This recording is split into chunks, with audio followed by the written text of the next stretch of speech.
Amém. Boa noite, gente. Tudo bem com vocês? Como é que vocês estão? Tudo certo? Hoje eu vim fantasiado de Carmê, né? Eu orei muito pra ele passar mal, gente. Aconteceu, graças a Deus. Brincadeira. Gente, eu queria falar uma coisa. Eu amo vocês, sabia? Eu amo muito vocês. Eu amo a CB Rio. A realidade é que eu amo a ideia de igreja, né? A gente está falando sobre as igrejas do Apocalipse. E a ideia de igreja, ela sai diretamente do coração de Jesus. Ela sai da mente de Jesus. A igreja nada mais é do que uma reunião de pessoas que reconheceram que são fracas, pessoas que reconheceram que são pecadores e estão juntas tentando melhorar nesse caminho. Eu acho isso muito maneiro. Uma parada que eu sempre gosto de fazer é visitar outras igrejas. Quem é que está visitando a nossa igreja? Não é daqui, mas está visitando hoje. Exatamente, eu sempre gosto de ir em outras igrejas e conhecer e tal. E, mano, cada igreja maneira. Tem culto que dura 3, 4 horas, acontece tudo. Acontece apresentação de bebê, as pessoas fazem renovação de votos. Pô, eu acho muito maneiro sempre.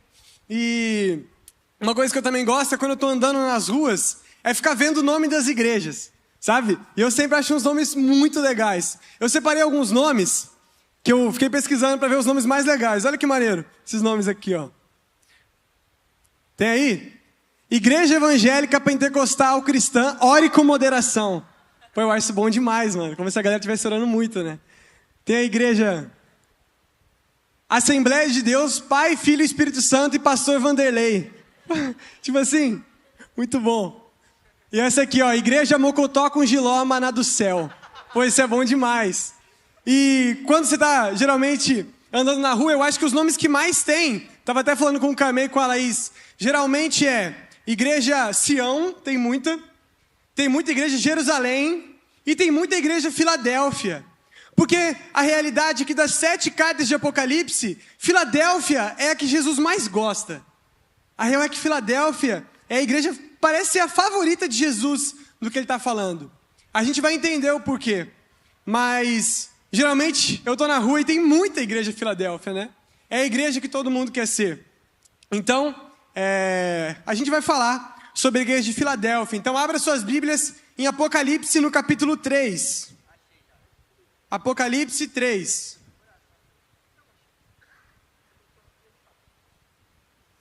Apocalipse está lá pro final, hein? Vamos lá, antes da gente ler a carta de Jesus à igreja de Filadélfia, eu quero dar um breve contexto do livro de Apocalipse. Gente, o Apocalipse, quando a gente fala essa palavra, geralmente as pessoas têm medo. Mas a realidade é que para um cristão genuíno, Apocalipse não deveria ser motivo de medo. O Apocalipse para a gente que é crente é motivo de esperança, é motivo de desejo, é motivo de anseio, motivo de muita empolgação. Apocalipse no grego original é apocalipsis, que significa revelação. Se você já tem alguma Bíblia em inglês ou já leu a Bíblia em inglês alguma vez, vai ver que Apocalipse na Bíblia em inglês é Revelation, porque as pessoas decidiram colocar o que é a tradução de Apocalipse. Mas aqui no Brasil decidiram manter o grego original e aí a gente tem então o livro Apocalipse. Não sei porquê. E o que é o Apocalipse? É uma revelação, igual essa palavra diz, que Jesus Cristo, já ressurreto, fez a João, mais ou menos no ano 92 depois de Cristo. Então a gente vai ver no capítulo 1 um pouco sobre qual é a origem desse livro, né? Versículo 9. João 1:9. Eu, João, irmão e companheiro de vocês da tribulação, no reino e na perseverança em Jesus, estava na ilha chamada Patmos. Patmos era uma ilha que era para a galera que era presa pelo Império Romano, para a galera que estava sendo realmente ali em cárcere, né? Por causa da palavra de Deus e do testemunho de Jesus. Achei-me no Espírito, no dia do Senhor. Então, o dia do Senhor é o domingo, né? Que é o dia que Jesus Cristo ressuscitou. João estava num dia, no Espírito, ou seja, provavelmente ele estava orando, meditando, enfim, tendo uma experiência com Deus, quando ele tem uma visão muito real. E não é só uma visão na mente dele, ele passeava pelas coisas e ele viu como seria o fim dos tempos. E eu vi atrás de mim uma voz forte, como de trombeta, dizendo: escreva num livro que você vê e mande-os às 7 igrejas: Éfeso, Esmirna, Pérgamo, Tiatira, Sardes, Filadélfia e Laodiceia. E aí João vê Jesus Cristo, ressurreto, glorificado, e aí com várias características, né? O pé como bronze, algumas coisas assim. E aí no versículo 17, Ao vê-lo, ver Jesus, caí aos seus pés como morto. Porém, ele pôs sobre mim a mão direita, dizendo: não tenha medo, eu sou o primeiro e o último, e aquele que vive. Estive morto, mas eis que estou vivo para todo sempre, e tenho as chaves da morte e do inferno.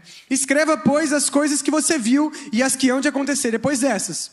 Quanto ao mistério das 7 estrelas que estavam na mão de Jesus, que você viu na minha mão direita, e quanto aos 7 candelabros de ouro, as 7 estrelas são os anjos das 7 igrejas, e os 7 candelabros são as 7 igrejas. Então isso é no capítulo 1. No capítulos 2 a 3 do livro de Apocalipse, vai ter essas cartas de Jesus a essas 7 igrejas. Pode colocar, por favor, aquela imagem que eu pedi para colocar?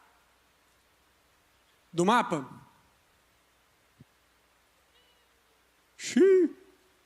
Então, João estava aqui, né, na ilha de Pátimos, e ele deveria passar por esses 7 lugares, né, que eram 7 igrejas. Você vê que é uma curiosidade legal, que é como se Jesus fizesse um caminho lógico, né? Ele não sai fazendo isso aqui e tal, ele faz um caminho certinho ali.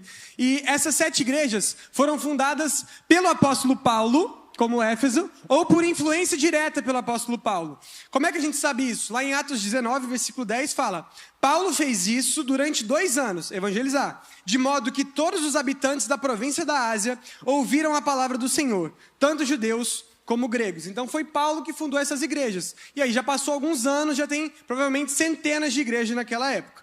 Então Jesus vai ditar as cartas para João registrar. E essas cartas, elas seguem uma estrutura muito clara. Primeiro, Jesus aponta o destinatário da carta. Então, ao anjo da cidade, em tal cidade, escreva tais coisas. Aí Jesus se apresenta com uma característica sobre ele mesmo.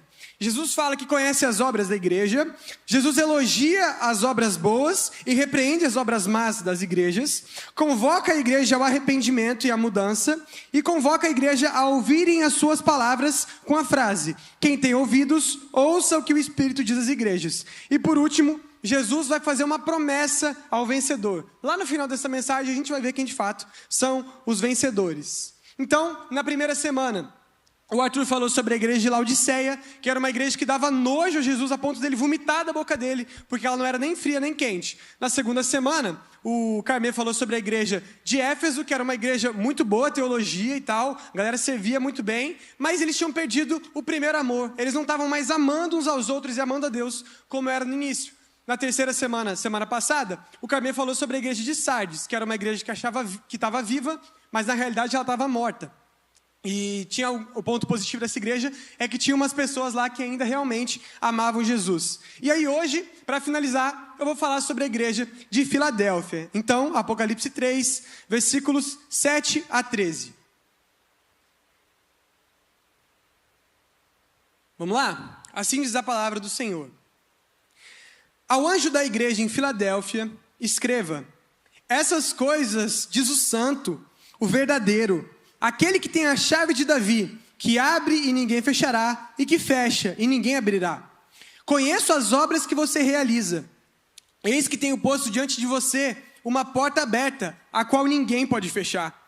Sei que você tem pouca força, mas guardou a minha palavra e não negou o meu nome. Eis o que eu farei com alguns que são da sinagoga de Satanás, desses que se declaram judeus e não são, mas mentem. Eis que farei com que venham até você, prostrem-se aos seus pés e reconheçam que eu amo você. Você guardou a palavra da minha perseverança. Por isso, também eu o guardarei da hora da provação, que há de vir sobre o mundo inteiro, para pôr à prova os habitantes, os que habitam sobre a terra. Venho sem demora, conserve o que você tem, para que ninguém tome a sua coroa. Ao vencedor, farei com que seja uma coluna no santuário do meu Deus, e dali jamais sairá. Gravarei sobre ele o nome do meu Deus, o nome da cidade do meu Deus, a nova Jerusalém que desce do céu, vinda da parte do meu Deus, e o meu novo nome. Quem tem ouvidos, ouça o que o Espírito diz às igrejas. Vamos orar? Senhor Deus, obrigado pela sua palavra revelada, obrigado pela Bíblia, obrigado porque a gente consegue aprender coisas que o Senhor ensinou àquelas comunidades e hoje o Senhor quer ensinar para a gente. Então, Espírito, estamos aqui disponíveis a ouvir. Fale, meu Pai, para essa comunidade pela sua palavra através da minha boca, que saia da minha boca somente aquilo que vier do seu coração. Eu oro em nome de Jesus. Amém. Amém. Então vamos lá? eu quero fazer hoje aqui uma pregação expositiva, que é ir versículo a versículo explicando cada coisa para a gente não deixar passar nada. Eu acho que se a gente lê um texto e ficou cheio de dúvida, não serviu tanto assim. Eu acho que a gente tem que entender realmente o que cada coisa quer dizer. Então, vamos lá? Versículo 7. Ao anjo da igreja em Filadélfia, escreva: essas coisas diz o santo, o verdadeiro, aquele que tem a chave de Davi, que abre e ninguém fechará, e que fecha e ninguém abrirá. Então Jesus começa falando ao anjo da igreja em Filadélfia, escreva. Anjo aqui não quer dizer que é um anjo literalmente, como a gente conhece, com asa e tal. O anjo, no literal grego, significa mensageiro. Então, é o mensageiro da igreja. A gente entende que, possivelmente e provavelmente, é o pastor da igreja, o presbítero da igreja. É a ele que Jesus está destinando a sua carta. Então, ao pastor da igreja, escreva: essas coisas diz o santo, o verdadeiro. Então Cristo fala que ele é santo, isso é, completamente oposto ao pecado, diferente, ele é puro e verdadeiro porque ele tem toda a verdade, somente Cristo tem a verdade. Afinal ele fala em João 14,6, eu sou o caminho, a verdade e a vida. E ele fala, aquele que tem a chave de Davi, que abre e ninguém fechará, e que fecha e ninguém abrirá. A chave de Davi, o que é a chave de Davi? Filadélfia, mais à frente a gente vai se aprofundar um pouco mais nisso, ela estava sofrendo uma perseguição muito grande, mas que não estava vindo pelos romanos, estava vindo pelos judeus. E esses, provavelmente, quando os filadelfienses cristãos se converteram, eles foram expulsos das sinagogas, porque eles tinham aderido à seita de Jesus, eles tinham trocado de religião, então eles estavam sofrendo uma perseguição muito grande. E Jesus fala o seguinte: eu tenho a chave de Davi. Essa expressão da chave de Davi, ela já aparece em outro lugar na Bíblia. Provavelmente você não se lembra, eu não me lembrava pelo menos. É lá em Isaías 22. Olha o que diz o texto. Desculpa, antes de ler o texto eu quero só explicar.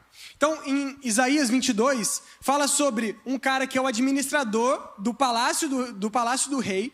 Esse cara chamava Sebna. Só que ele, por causa do orgulho e da autopromoção dele, ele acabou saindo daquela posição de administrador, de autoridade no palácio. E aí, quem teve autoridade foi um cara escolhido por Deus chamado Eliaquim. E agora era esse cara que tinha a autoridade para a administração lá no palácio.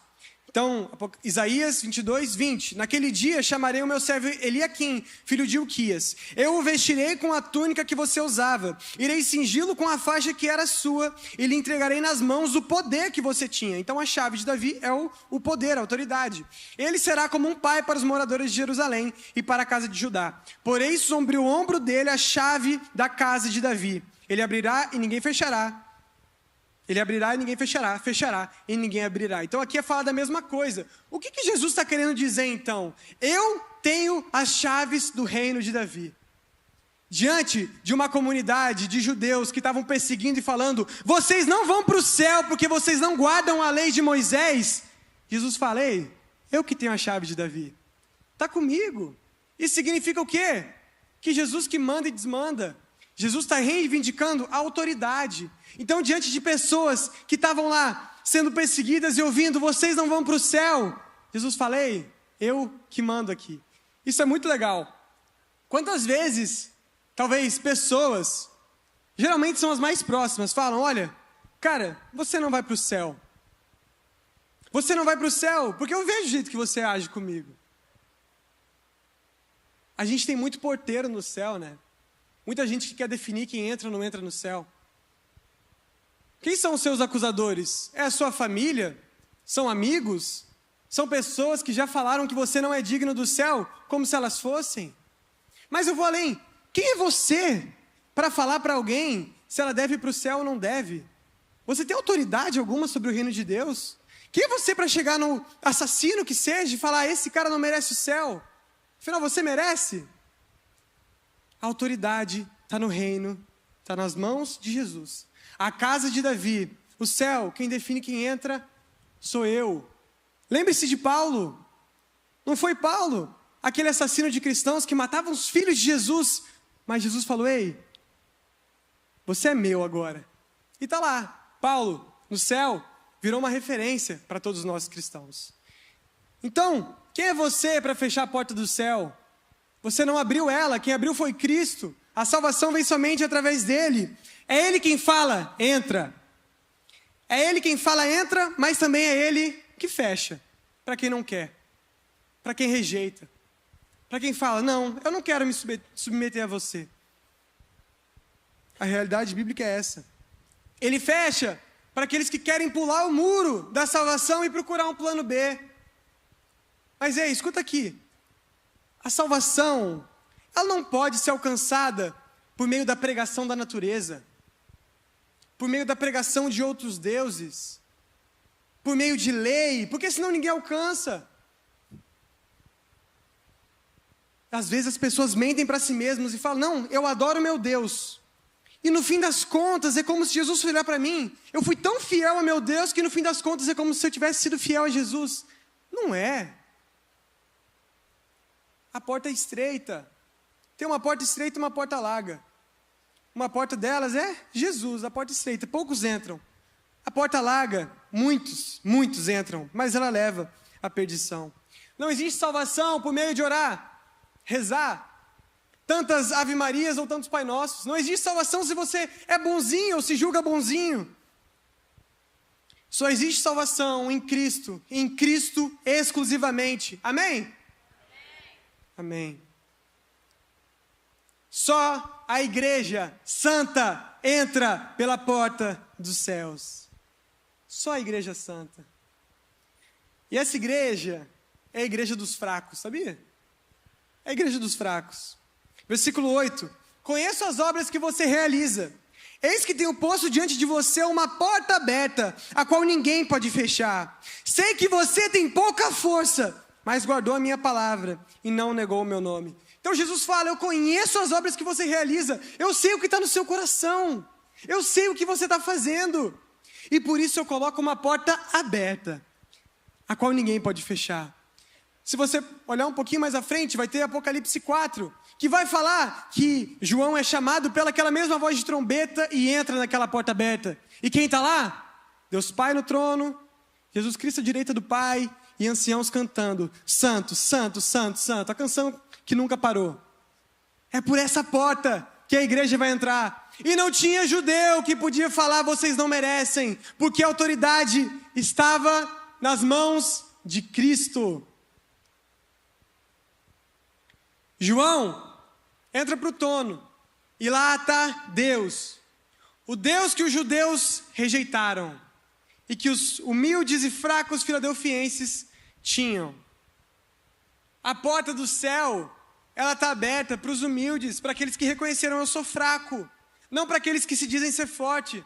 A porta do céu está aberta por alguma mulher que a gente nem sabe o nome dela, que está lá agora, de joelho no chão, orando para que toda a família dela se converta. Sabe, aquele cara que deve estar lá agora em algum lugar do mundo pregando o evangelho e ele não quer mídia nenhuma. A salvação está com esses. Não para aqueles que fazem da religião um esporte. E eu vou fazer tanto, tanto, tanto que uma hora eu vou merecer. A salvação está nos fracos. Jesus fala para aqueles cristãos amados do coração, eu sei que você tem pouca força, mas guardou a minha palavra e não negou o meu nome. E aqui eu quero direcionar a palavra para quem está fraco.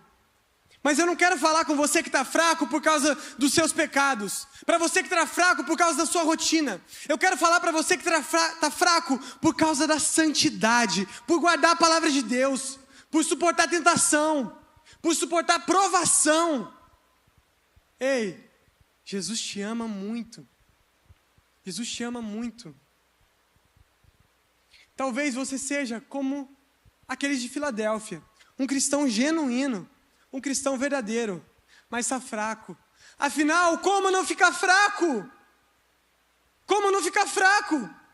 Diante de uma tríade maligna que está contra você todos os dias e não te dá descanso. Que tríade é essa? O diabo e os seus demônios que estão todos os dias como um leão que ruge, buscando te devorar. O mundo que vai te pressionar para ser igual a ele. O mundo que vai você ir para a sua faculdade, vai você ir para o seu trabalho, que você vai ouvir palavrão, que você vai ouvir música errada, que vai ter tentação. Como não ficar fraco? diante de uma luta intensa contra o pecado que não para um segundo. Nem quando você está dormindo, você para essa luta contra o pecado. Como não ficar fraco? Como que não fica fraco? Mas a real é que se a gente se entende como fraco, é porque a gente alcançou a graça de alguma maneira. Porque Jesus fala, eu vim para os doentes e não para os sãos. Eu vim para os que precisam de médico e não para aqueles que julgam que não precisam. Fraco é aquele que fala, Jesus, eu reconheço que sem ti não dá. Afinal, quem de nós pode dizer, eu sozinho me garanto? Quem de nós aqui pode dizer, eu consigo a salvação pelos meus méritos? Quem de nós? Ninguém. A gente só encontra a salvação quando a gente se rende e fala, Jesus, é só pela sua graça, eu preciso de você. Então posso te falar uma coisa? Para com esse peito estufado de santidade e ajoelha aos pés de Jesus. Mostra o que está por trás dessa carcaça de santidade que parece que nunca pecou e você nunca confessou o seu pecado para ninguém.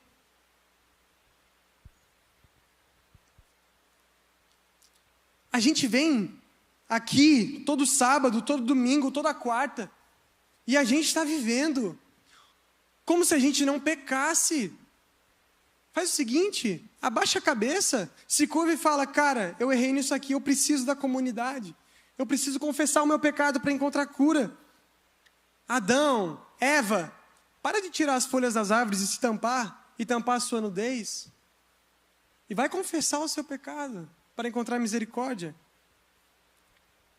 Irmão, para de ser Adão e faz igual aquele publicano que diante de um monte de pessoa que vivia um teatro religioso se ajoelhou e falou, Deus, sem você não dá. Irmã, para de fingir que você é a braba e faz igual aquela mulher que diante de uma hemorragia que ela tinha foi lá e tocou nas vestes de Jesus. Se humilha, abaixa a cabeça, dá os 3 tapinhas, fala, não está mais dando. Você que se diz forte, reconheça que você é fraco. E você que é fraco por viver em santidade, ei, Jesus te ama muito. E existe muita promessa para você. Uma delas está no versículo 9. Eis o que eu farei com alguns que são da sinagoga de Satanás, desse que se declaram judeus e não são, mas mentem. Eis que farei com que venham até você, prostrem-se aos seus pés e reconheçam que eu amo você. Jesus Cristo faria com aquela igreja perseguida, que os opositores e os perseguidores chegassem e falassem, olha, Deus ama vocês.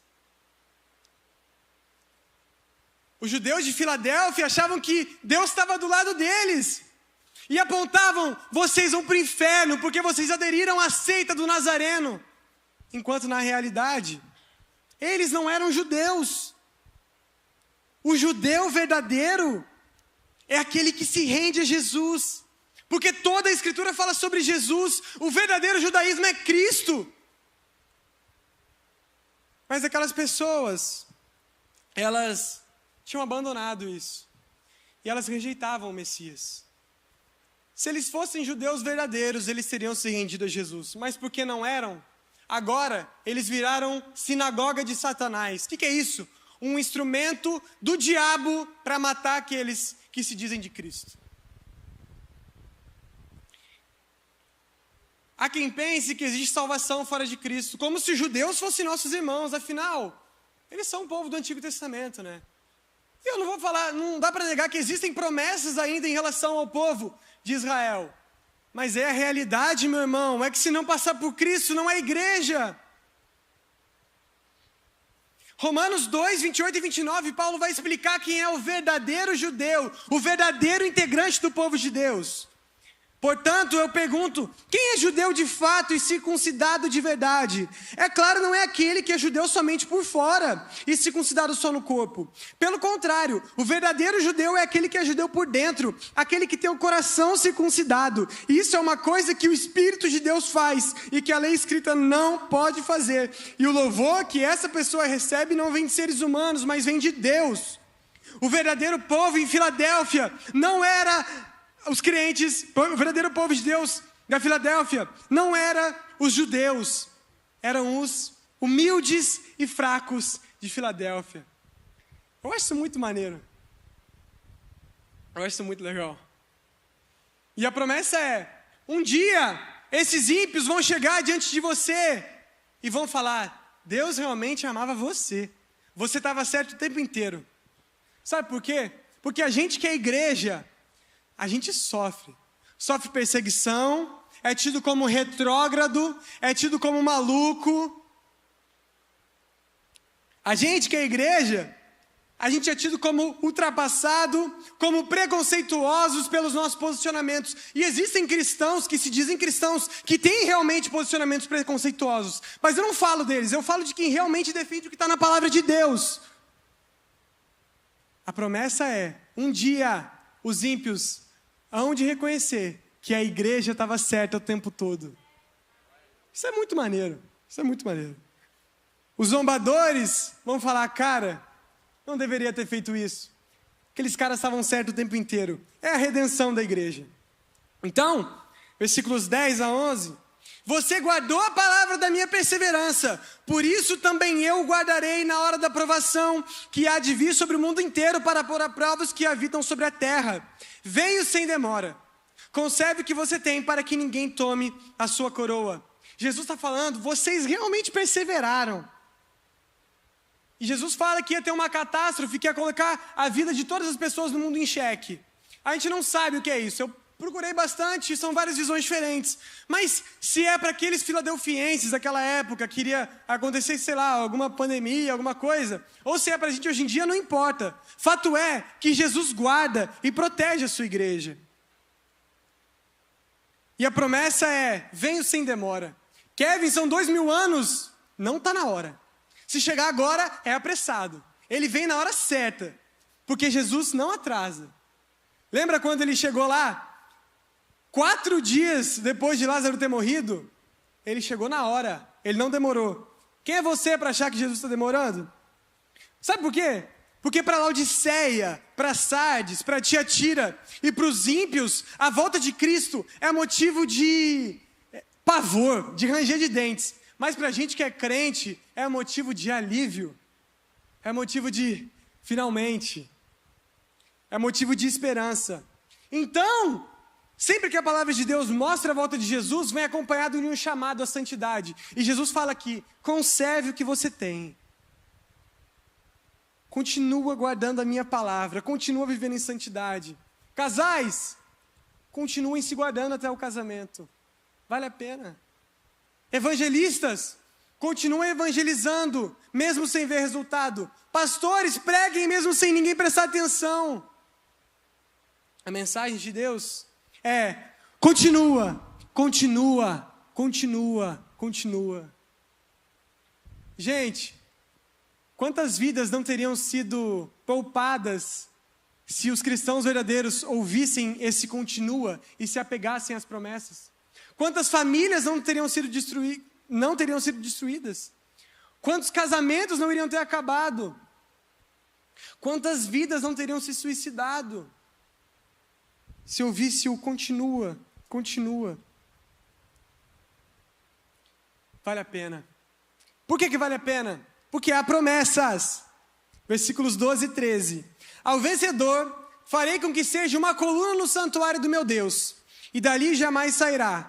Gravarei sobre ele o nome do meu Deus, o nome da cidade do meu Deus, a nova Jerusalém que desce do céu, vinda da parte do meu Deus, e o meu novo nome.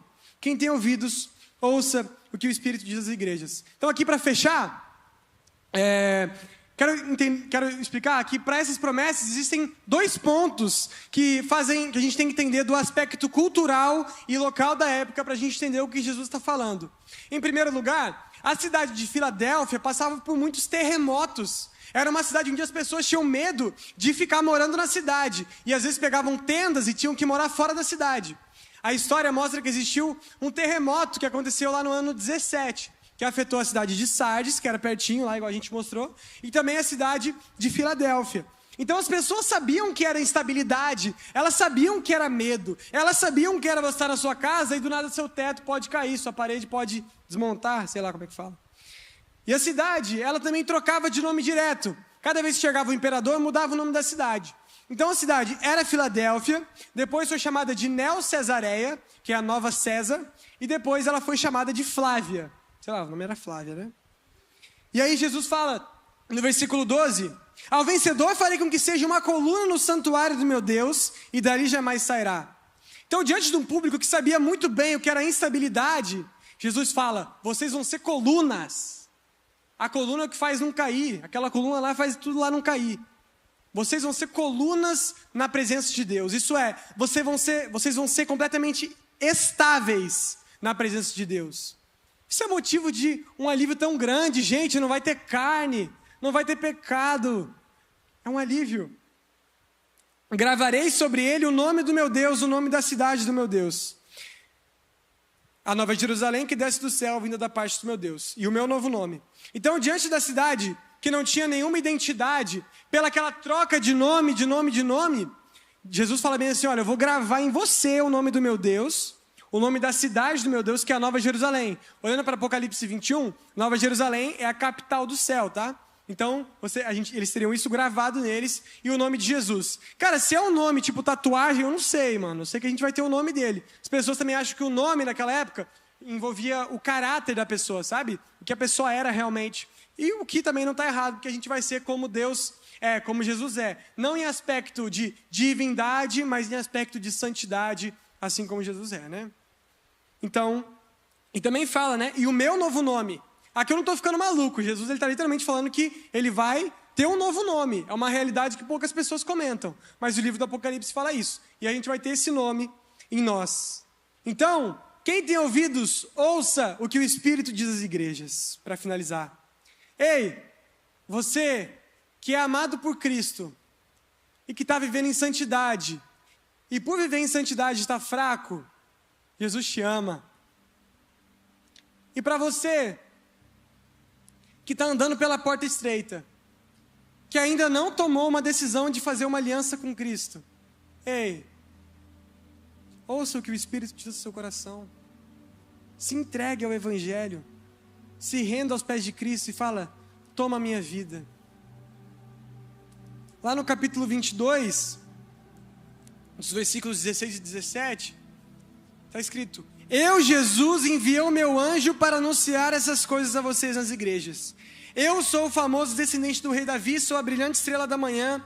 O Espírito e a noiva dizem, venha. Aquele que ouvi isso, diga também, venha. Aquele que tem sede, venha. E quem quiser, receba de graça da água da vida. Ei, você que ainda não aceitou Jesus, venha. Para ser alvo das promessas da nossa comunidade. Venha. Você que tem sede, beba da água da vida. É uma sede espiritual. É uma necessidade de ter o vazio preenchido. Venha. Porque sempre que uma pessoa reconhece que Jesus é Senhor e Salvador da vida dela, ela recebe o Espírito Santo no coração dela. E aí sua vida começou de novo. Aí você nasceu de novo.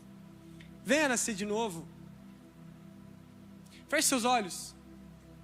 Alguém aqui sentiu no coração o Espírito Santo falar e quer tomar a decisão de caminhar com Jesus hoje, pela primeira vez? Se tiver, faça essa oração comigo, no seu coração. Senhor Deus, eu reconheço que a minha vida inteira eu andei longe dos seus caminhos, mas hoje eu desejo ter uma aliança contigo, porque eu reconheço que o Senhor é o único caminho para a minha salvação. Em nome de Jesus, amém. Feche seus olhos. Alguém fez essa oração pela primeira vez hoje? Pode levantar a mão que depois a gente vai orar, vai conversar com você. Amém? Pode abrir seus olhos, que agora eu quero falar com os vencedores, para finalizar.